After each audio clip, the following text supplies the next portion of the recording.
Ang kaalaman ay kapangyarihan, lalo na kung ito ay gagamitin upang makatulong sa marami. Mula gamit sa bahay, sa eskwela, sa opisina, ang kaalamang taglay ay ating magagamit. Lahat ng tao ay may kani-kaniyang level ng kaalaman. Depende ito sa kung paano nila ito gagamitin. At syempre may ilan-ilan na biniyayaan ng utak na sadyang matalim. Sila ang mga inventor, nakagagawa ng mga kagamitan na kakaiba sa mata ng marami, ngunit punong-puno ng gamit. Kaya naman para sa ating Kupas Pinas, isang imbensyong pinaggamitan ng kaalaman ating kikilalanin, partikular sa paggamit ng LPG. Aba, alam niyo bang may naimbentong kagamitan na maaari natin ipalit? Ito ay isang hydrogen fuel. Sinasabing ito ang pinakamalinis kumpara sa ibang gasolina. Ayon sa ating eksperto, ang LPG daw ay maaaring kapulutan ng mga tao ng sakit.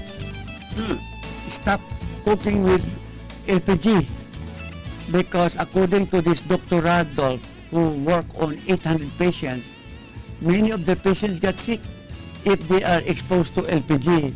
But common of this is cancer because the nitrous amines that comes from LPG, even just 0.1 parts per million cubic meter, it can become already cancerous. So that is why we have got to do something. At alam niyo ba na pati ang diesel na karaniwang ginagamit sa mga sasakyan ay dapat na rin tigilan dahil malaking porsyento ng makukuhang sakit dito ay cancer sa baga.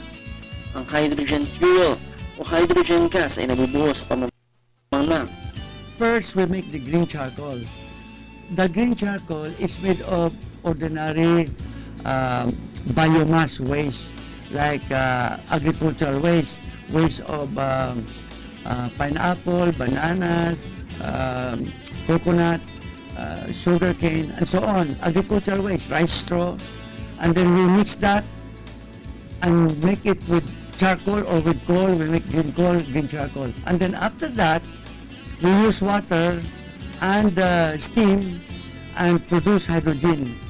The green charcoal is the one that provides the energy to cut the hydrogen, to remove the hydrogen from the water, because the raw material for making hydrogen is water.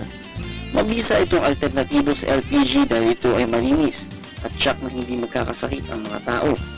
Nagagawa raw nitong bawasan sa halos 65% ang polusyon. Bilang lamang sa Pilipinas ang mga inventor na katulad ni Mang Jun, kaya naman mabagal ang pag-usad ng paggawa ng mga teknolohiyang makakatulong sa kalinisan at kabuhayan ng mga tao katulad na lamang ng hydrogen fuel. To create more work or expansion, employees, more employees, because that is also what we need badly. Sana'y tayong mga Pilipino ay magkaisa at suportahan ang bawat sektor ng ating pamahalaan at siyensya upang sa tao nangangailangan hindi mahihirapan. Tagumpay at tuloy-tuloy na pag-unlad para sa hydrogen fuel. Tagumpay para sa mga inventor ng bansang Pilipinas.